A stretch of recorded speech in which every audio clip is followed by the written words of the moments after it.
Saludos desde la bella capital venezolana, Caracas. Soy Ismael Cala, arroba CalaCNN, nuestras cuentas oficiales en Twitter y también con esas mismas claves para que nos siga en Facebook. Hoy tenemos un programa muy especial y lo estamos grabando en Caracas en un día muy especial porque es el Día del Periodista en Venezuela. Y aprovecho entonces en ese marco que no podría ser mejor para recibir al ministro de Comunicación e Información de la República Bolivariana de Venezuela, el ministro Ernesto Villegas. Ministro, bienvenido, un gusto tenerlo en el programa. Y usted gracias y bienvenido más bien tú a nuestra patria, la patria de Bolívar, la patria de Chávez. Muchísimas gracias, es un placer, yo la tomo ya como mía, la verdad. No tengo ciudadanía todavía oficial, pero sí de corazón. Es Día del Periodista, vamos a conversar de muchísimas cosas de la actualidad venezolana, de usted también un poco. Conversamos con su hermano que es periodista, Vladimir, y que transmitíamos el programa en el día de ayer. Pero le propongo comenzar con una reflexión sobre la información y a partir de ahí dialogamos. ¿Le parece? Primero te diría explicarle a nuestras usuarias y usuarios a lo ancho y largo del continente por qué en Venezuela el Día del Periodista se celebra el 27 de junio. ¿Por qué? Porque el 27 de junio de 1818, el libertador Simón Bolívar fundó el Correo del Orinoco, que fue la herramienta para dar la batalla en el campo de las ideas, que daba al mismo tiempo en el campo de las armas para lograr la independencia de todos nuestros países. De modo pues que celebrar el Día del Periodista en una fecha como esta es un compromiso para todas y todos los periodistas venezolanos con los valores libertarios, independentistas, patrióticos, venezolanistas y latinoamericanistas que caracterizaron al libertador Simón Bolívar y a los patriotas que dieron la batalla tanto en el campo de batalla material como en el campo de batalla de las ideas. Y qué bueno que usted haga toda esa explicación porque justo la reflexión que yo voy a compartir con nuestros amigos televidentes y que quiero también compartir con usted es sobre la información, porque la información es poder. Quiero de hecho comenzar esa reflexión con una frase muy corta, la ha dicho mucha gente, lleva un infinito e invaluable mensaje y entre tantas personas que han dicho esto, el magnate y fundador de Microsoft, una vez en sus discursos también lo dijo, Bill Gates dijo, la información es poder y realmente tiene toda la razón, ya que quien maneja información, sobre todo cuando esta es real, verídica, tiene en sus manos un extralimitado dominio de la realidad. Sea en pequeña o quizás en gran escala, poseer el poder de la información es un lujo, una responsabilidad que no todos tienen la capacidad de manejar, especialmente cuando esta se trata de lo que sucede en una nación y conociendo además de que con ella depende, digamos, el desarrollo, la estabilidad, el futuro de sus millones de habitantes. Recuerden que la ignorancia informativa conlleva a ser esclavos de quienes saben más. Por eso es saludable estar al tanto de lo que sucede a diario y por eso hay mucha gente que quiere saber. Y yo le pregunto a usted, ¿qué tanto conoce lo que realmente sucede en su país? ¿Confía en los medios de comunicación y en quien tiene la labor de informar? ¿Qué tanto poder puede tener el que sabe más que los demás?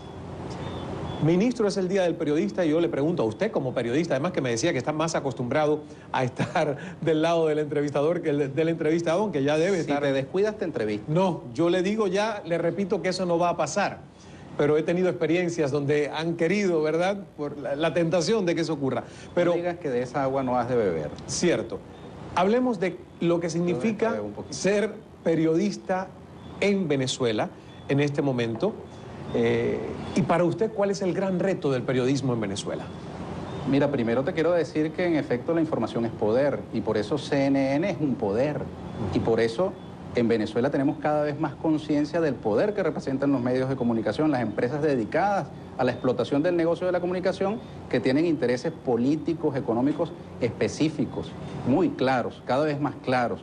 La concentración de capital en el mundo de la comunicación genera poderes tremendos a lo largo y ancho del planeta que son incluso a veces más poderosos que los estados nacionales, que tienen capacidad de influencia sobre el ánimo colectivo, que crean estados de opinión que pretenden sobreponerse a los estados de derecho, que pretenden sustituir a los gobiernos, a los poderes constituidos, al voto libre y democrático de los pueblos, tratando de torcer la voluntad popular.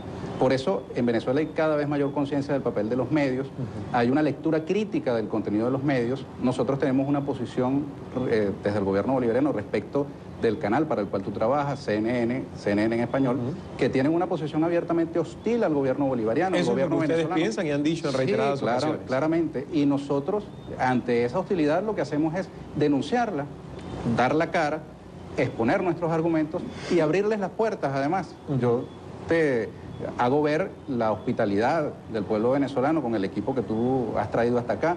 Te quiero preguntar si has tenido algún tipo de restricción, limitación para el ejercicio del periodismo. No. Si tus entrevistas has podido hacerlas con libertad. Total si has podido libertad. Entrevistar a quien tú has querido. No a quien he querido. Hubiese querido entrevistar al presidente y no fue posible. Él no ha aceptado la invitación, y no la mía, sino la de mis colegas de CNN. Okay, pero has querido entrevistar a factores de la oposición venezolana y lo has podido hacer con libertad, que es lo más importante, ¿cierto? Sí. Eso y es un gracias además le doy que usted ha hecho acto de presencia aquí, que hemos tenido también en nuestras grabaciones para hablar de un programa de economía al presidente de Fedindustria.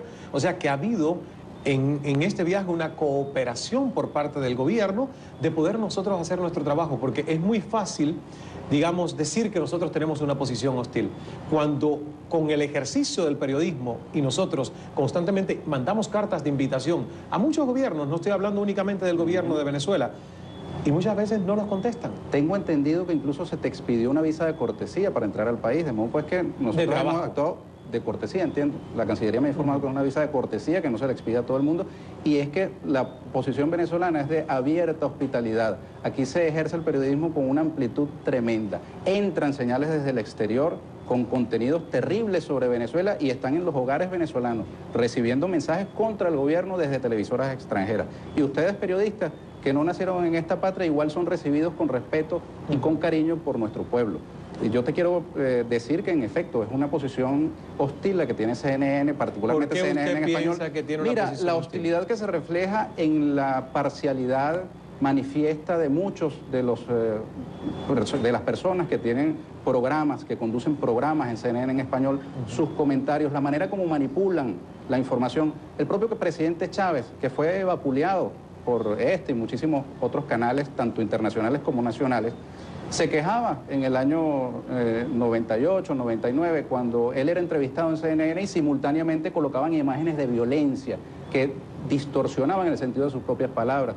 Recientemente, cuando se hacen programas sobre Venezuela, dejan colocados cintillos que expresan posiciones que buscan deslegitimar al gobierno venezolano y que son un mensaje que permanentemente aparece allí distorsionando el sentido de la entrevista. No basta con invitar a alguien para una entrevista y que esta persona pueda hablar allí, porque si simultáneamente se está interviniendo la imagen para predisponer al televidente respecto de las palabras que éste diga, oye, no estás haciendo tu trabajo con la presunta o supuesta imparcialidad que ha de caracterizar a alguien que se proclama imparcial.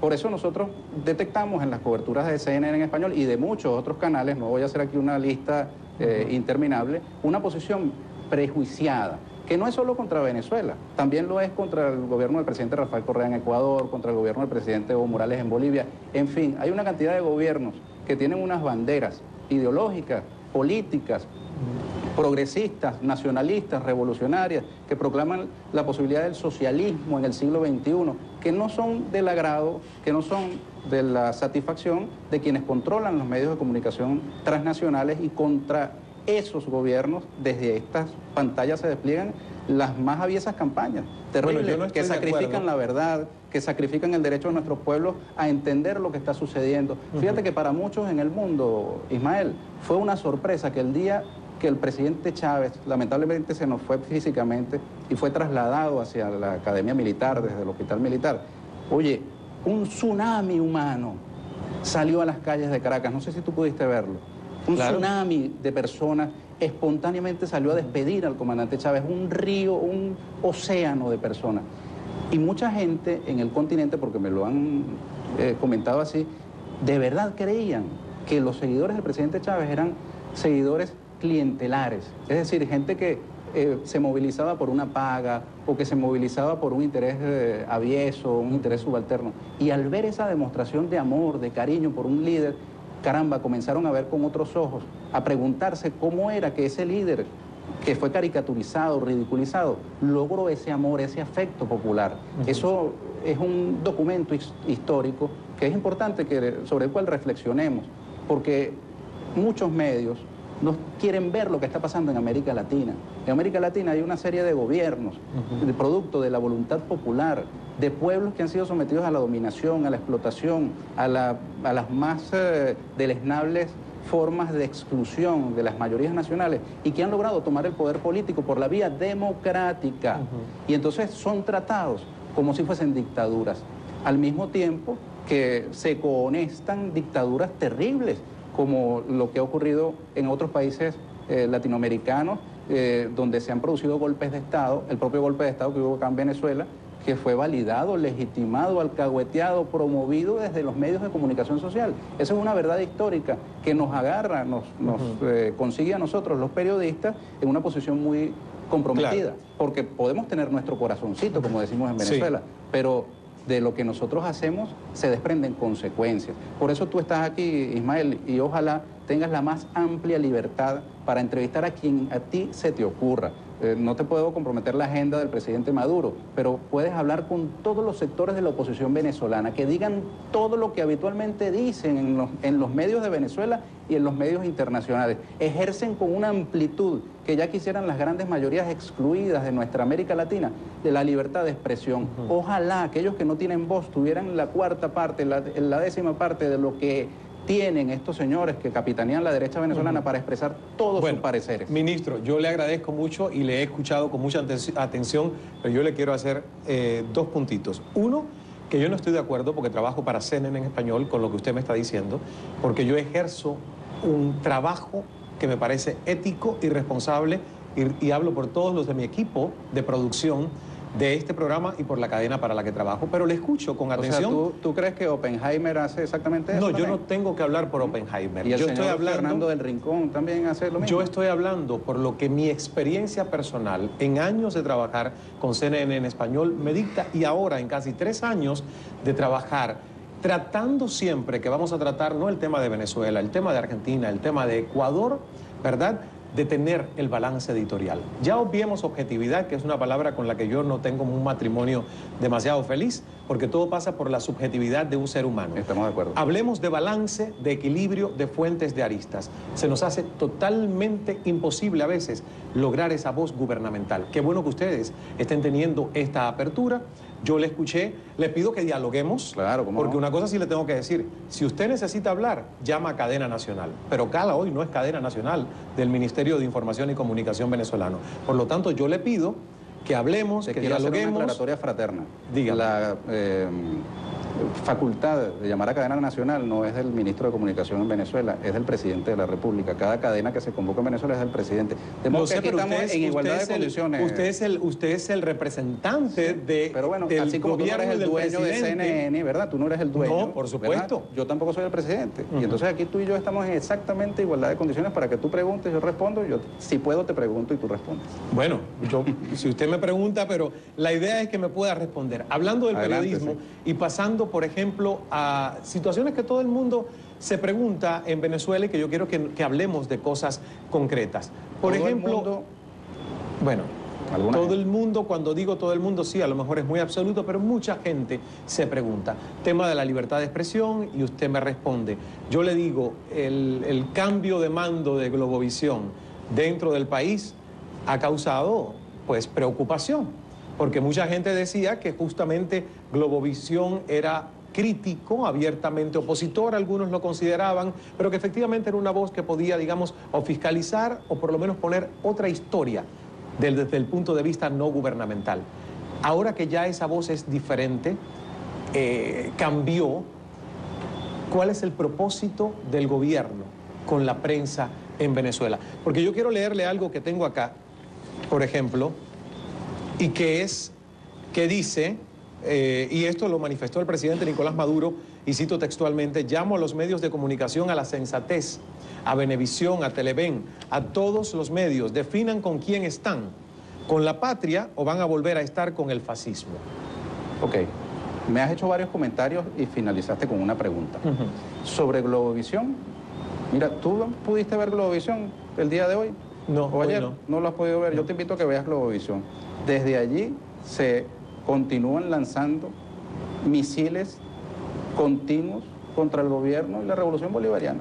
Apenas ayer estuvo la diputada María Corina Machado explicando lo inexplicable, haciendo un uso absolutamente amplio de su libertad de expresión, con un entrevistador absolutamente complaciente que expresó incluso asco hacia quien te está hablando, y a ese señor absolutamente no le pasa absolutamente nada.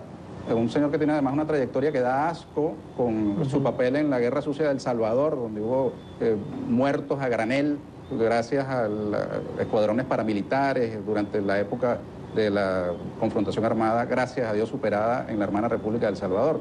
Ese es el entrevistador que hoy tenemos en Venezuela, en ese canal que tú estás tratando de alguna manera de describir, pero que el que no lo haya visto puede creer que hoy Globovisión es una especie de venezolana de televisión, una especie de canal del gobierno. Y no es así. Yo los invito a que miren la página web de Globovisión, ahí pueden ver su señal en vivo, y que cada uno de los que nos está escuchando ahora juzgue si ese es un canal complaciente con el gobierno bolivariano. ¿Qué pasa? Que Globovisión es un partido, es el Tea Party de los Estados Unidos con una antena. Ahora, hay problemas internos en ese partido. Cambiaron de dueño, como cambió de dueño CNN, como puede cambiar de dueño cualquier medio de comunicación. ¿CNN cambió de dueño? Entiendo que hubo unas movilizaciones accionarias entre los dueños, averígualo. Voy a averiguarlo, está mejor informado que yo entonces en eso, no me he enterado yo. Hubo algunas transacciones, pues, porque son empresas. Ahora, claro. En eso, a mí que me registren, hermano. Yo conozco a los periodistas, a los dueños de medios suelo conocerlos por el periódico. Así que del cambio de manos poco te puedo hablar. Lo cierto es que ahorita, fresquecito, acaba de ocurrir lo que te estoy describiendo. Entonces, en honor a la verdad, para que nuestros usuarios en América Latina y en el mundo estén verdaderamente informados, que ellos mismos juzguen y vean si en sus respectivos países puede haber un canal como Globovisión disparando constantemente contra el gobierno y que absolutamente no pase nada. Ahora, ¿qué sucede? Hay problemas internos en los partidos políticos normalmente. Si los medios se asumen partidos políticos, como lo ha confesado Álvaro Vargas Llosa, que asumen que ellos ocupan lugares de partidos políticos, bueno, tendrán problemas internos como los tienen los partidos políticos en todas partes del mundo. Ahora, si se dedican a ser medios de comunicación, caramba, tendrán todavía mejores posibilidades de escapar del debate político, como actores políticos. Ahora, tú no te puedes asumir un actor político y pretender que te escudes en el periodismo cuando tú vives actuando como un actor más, cuando tú vives llamando a la desestabilización, cuando tú vives destruyendo reputaciones, cuando tú vives haciendo cosas terribles como, por ejemplo, publicando fotografías viejas de hace un año como si fuesen nuevas. ¿Tú estás al tanto de eso? Hay una fotografía que le ha dado la vuelta al mundo, incluso ustedes lo han publicado en CNN, lo envió un usuario. Aquí está. Una muchacha con el body paint de próceres de la independencia. Sí. Bueno, esta fotografía fue publicada por el diario El Nacional y por el diario Tal Cual en su página web y circula profusamente al punto de que llegó a la página de CNN en español como si fuese una foto tomada el 24 de junio, día de la batalla de Carabobo, en el campo de Carabobo durante un desfile militar venezolano. Y eso es un iReport, o sea que alguien envió esta fotografía. Hay millones de personas. No es de un reportero de CNN. No, hay millones de personas que en este momento creen que esta fotografía fue tomada el 24 de junio de este año. Pues bien, esta fotografía fue tomada el 11 de junio del año 2012, es decir, hace un año, durante la inscripción del comandante Chávez como candidato presidencial. En la prensa venezolana se ha publicado esta fotografía como nueva, para argumentar que el gobierno bolivariano irrespeta a la Fuerza Armada Nacional, irrespeta a los próceres venezolanos, irrespeta el campo de Carabobo, glorioso campo donde se dio la batalla que consolidó la independencia de Venezuela y que permitió que después hubiesen todas las demás batallas que consolidaron el triunfo de la causa independentista contra la causa imperial española. Pues bien, ese tipo de cosas te muestran cómo el periodismo, lamentablemente, y más que el periodismo, la comunicación social, perdió escrúpulos, perdió todo límite ético a la hora de atacar a los gobiernos. Yo creo que eso también no puede pasar, Carla, discúlpame que termine la idea. No, es que, eso no puede pasar sin que el periodismo termine cuestionado. Es lamentable porque tú y yo decidimos en algún día hacer periodismo, pero no para eso, porque nos comprometimos con la verdad. Bueno, yo no tengo nada que ver con la pintura, no, claro, pero sí le puedo decir que efectivamente lo que usted está diciendo es un nuevo reto para el periodismo, esa saturación de las redes sociales y que nos obliga a doble chequear las fuentes como Twitter, como Facebook, ¿verdad? Porque cualquiera puede mandar una foto, claro, y sembrar todo un rumor, un estado de opinión. ¿Tú conoces a Diosa Canales? Sí, conozco a Diosa Canales. Bueno, no sé quién es. No Diosa Canales, una modelo venezolana. ¿Es ella? No. Ah, ok. No, ella, al ver esto publicado en la prensa venezolana, cuestionó al gobierno venezolano por esto, ¿no? Diosa Canales, ella vive desnuda. Bueno, lo hizo, ella tiene derecho a tener su opinión también. Bueno. Ahora, pero perdóname, ella después de que desmentimos esta fotografía, se disculpó y dijo, caramba, fui engañada como todos. Pero ¿tú crees que los políticos venezolanos hicieron lo mismo? ¿Tú crees que los dueños de medios venezolanos que publicaron esta fotografía se disculparon siquiera con sus lectores por haber publicado una fotografía vieja como si fuese nueva? No lo hicieron, Ismael. No lo hicieron porque son actores políticos, Ismael. Ministro. Si respondieran a un código de ética, tendrían un mínimo de vergüenza, que yo estoy seguro de que un periodista serio la tiene. Pero no es la misma lógica. Nosotros hemos tenido, cuando ha habido errores, gracias a Dios, no son frecuentes, que ofrecer disculpas. Y no es la misma lógica que impera en quienes toman las decisiones. Me tengo que ir a publicidad, usted sabe las reglas de la televisión, pero lo que sí es cierto, porque además lo vi en la televisión hoy, es el audio, donde se escucha supuestamente a María Corina Machado hablando con el historiador Germán Carrera Damas y que el que ustedes aducen que hay planes golpistas detrás de este audio. Hablamos de eso después de la pausa. Después de la pausa, regresamos enseguida, no se nos vaya. Gracias por estar con nosotros. Regresamos con esta conversación exclusiva en Cala desde Venezuela con el ministro Ernesto Villegas, es el ministro para la Información y la Comunicación del gobierno venezolano. Y nos quedábamos, ministro, hay mucho que hablar, pero yo quiero remitirme a este tema del audio que fue presentado recientemente por usted y el alcalde de Caracas, Jorge Rodríguez, donde María Corina Machado, supuestamente María Corina, se escucha hablando con el historiador Germán Carrera Damas, y en el que ustedes aducen que hay planes golpistas. ¿Cómo se obtuvo esta grabación? Sí, no te puedo dejar la pregunta anterior sin responderla rápidamente, porque tú me preguntaste sobre una frase del presidente Maduro respecto de los medios, ¿recuerdas?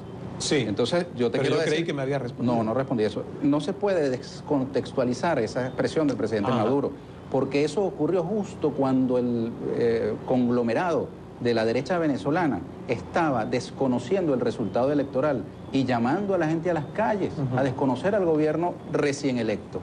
Mientras eso sucedía, es impensable que los medios de comunicación se sumen a la campaña de desconocimiento del resultado electoral aquí en Venezuela, en Estados Unidos y en cualquier parte del mundo. Eso es lo que ha hecho el presidente Maduro al decirle, ustedes pueden estar con la Constitución, pero no con el desconocimiento del resultado electoral. Hasta allí. Ahora, esa frase tomada fuera de contexto puede prestarse a malas interpretaciones. Claro, aunque no fue lo que dijo, porque lo que usted me está diciendo suena totalmente diferente pero a caso en la patria o con el fascismo. Claro, o sea, pero tienes que ver el contexto en que lo está diciendo. No, entiendo. Las cosas obedecen a un momento. Y eso fue pronunciado entre el 14 y el 17 de abril, cuando hubo en Venezuela 11 muertos, Ismael. Tú sabes que Al Gore impugnó las elecciones en los Estados Unidos, ¿verdad? Bueno, ¿y lo hizo a dónde? Ante la autoridad competente. Pero en Venezuela, la irresponsable dirigencia de la derecha venezolana, que no es, yo voy a decir esto, no me estoy refiriendo a las señoras y señores compatriotas de la oposición, sino un liderazgo irresponsable, en lugar de acudir a la autoridad correspondiente en el término más inmediato posible, hicieron su fulana impugnación, entre comillas, ante los medios de comunicación e incitaron a que se produjeran hechos de violencia que costaron 11 muertos. Después de 11 muertos, sí fueron a impugnar legalmente. Pero bueno, como tú estás apurado, no sigo con este tema, voy con el segundo. Yo no estoy apurado, yo lo que quiero es cubrir muchos temas. Ok, pero tú quieres hablar del audio. No quiero quedarme. El audio de María Corina. Exacto. ¿Quieres que lo demos con la próxima pausa? No. ¿Cómo se obtuvo el audio? Mira, el audio llega de manos opositoras. ¿Por qué? Porque en la oposición venezolana hay factores democráticos que no acompañan el golpe de Estado. Y ese audio deja clarito, que la dirigencia de ese sector radical fanatizado de la oposición está montada en un golpe, en propiciar las condiciones para un golpe. Y en el Departamento de Estado de los Estados Unidos, por donde han desfilado los gorilas de todos los tiempos, pidiendo permiso para un golpe. ¿Tú conoces el chiste tradicional en nuestros países de América Latina que dice que en toda América Latina hay golpes de Estado, en todo el continente hay golpes de Estado, menos en Estados Unidos. ¿Por qué será? Porque en Washington no hay embajada de los Estados Unidos. La mayoría de los golpes de Estado que han ocurrido en nuestro continente han pasado por las embajadas y por el Departamento de Estado. No conocía ese chiste. Ah, bueno, es un triste chiste de mal gusto para muchos que han sufrido y hemos sufrido las consecuencias de los golpes de Estado. Pero ¿cómo pueden comprobar ustedes que fue la oposición y cómo lo pudieran probar y que no fue infiltración telefónica, como muchos pueden pensar? Aquí nosotros tenemos un dicho, no sé si ustedes lo tienen, que dice que cuando el sabio apunta a la luna, el tonto mira al dedo. Hay una matriz que se pretende establecer para quedarnos en la sociedad venezolana fijándonos en el dedo y no mirando a la luna. Lo que se ha señalado aquí es demasiado grave, Aparece un señor llamado Ramón Guillermo Aveledo, que es el jefe máximo de la llamada Mesa de la Unidad Democrática, señalado por una compañera suya, María Corina Machado, que no ha desmentido la veracidad de lo que allí dice, señalado el señor Aveledo de haber ido a los Estados Unidos a pedir permiso para un golpe de Estado, a plantear que aquí las únicas opciones en Venezuela son un golpe o un autogolpe, y diciendo además, según palabras de María Corina Machado, que aquí hay que generar una crisis, que aquí hay que acentuar la crisis. Eso es, Ismael, demasiado grave. En cualquier parte del mundo eso sería un titular de apertura, más allá de las consideraciones sobre las formas en que Claro. Pero ¿por qué grave es el video de María Corina y con Mario Silva estará silbando en cualquier parte y nada pasó? Y mucha gente dice... Quiero corregirte. Pero déjeme, bueno, y usted me corrige. Okay. Mucha gente dice que el gobierno desestimó la autenticidad del audio de Mario Silva, donde habla de corrupción, de problemas internos dentro del chavismo, y que le quitó veracidad. Entonces, ¿qué me dice usted de eso? Sí, te quiero informar. Yo no sé si tú estás al tanto y no sé si nuestras usuarias y usuarios están al tanto de que hay una investigación abierta por la Fiscalía General de la República respecto de esa grabación, de ese audio. Y fíjate tú, el doble rasero. Aquí los factores de la derecha venezolana aplaudieron a rabiar, disfrutaron, digamos, con toda amplitud el fulano audio de Mario Silva, lo celebraron, lo aplaudieron, lo festejaron, lo volvían a escuchar y se solazaron con aquello, ¿verdad? Y nunca se pararon, nunca se detuvieron a decir, es una grabación ilegal, no podemos escuchar lo que ahí se dice. Al contrario, fueron y dieron por absolutamente veraces todas las cosas que allí se dijeron. Ahora, en este caso del audio de María Corina Machado, donde se denuncia que hay un señor con una altísima responsabilidad política en Venezuela pidiendo permiso en los Estados Unidos para dar un golpe de Estado acá, entonces aquí nos detenemos en el dedo y nos quedamos mirando el dedo. Es un doble rasero, Ismael, frente al cual yo te prevengo, porque lo que dice ese audio es muy importante. Yo ojalá América Latina pudiera escuchar lo que allí se dice o leer la transcripción de esas afirmaciones de la diputada María Corina, que además ella misma se vanagloria, se jacta y se ríe cuando se describe a sí misma como encarnación de una propuesta en Venezuela que es no dialogante y no electoral. Hablábamos de contexto hace poco, ¿verdad? ¿En qué contexto además? En un contexto en el que hay un supuesto conflicto estudiantil que no tiene fundamentación alguna. En Venezuela, a diferencia de lo que pasa en Europa y en otros países de la propia América Latina, la educación universitaria es pública y gratuita. En otros países están luchando porque están privatizando la educación y la están haciendo cada vez más inaccesible. Y en Venezuela ha saltado de 600, 700 mil estudiantes a 2,5 millones de estudiantes universitarios con la Revolución Bolivariana. Y hay factores incitando a los estudiantes a que pierdan su semestre. Los están incitando diciéndoles, no,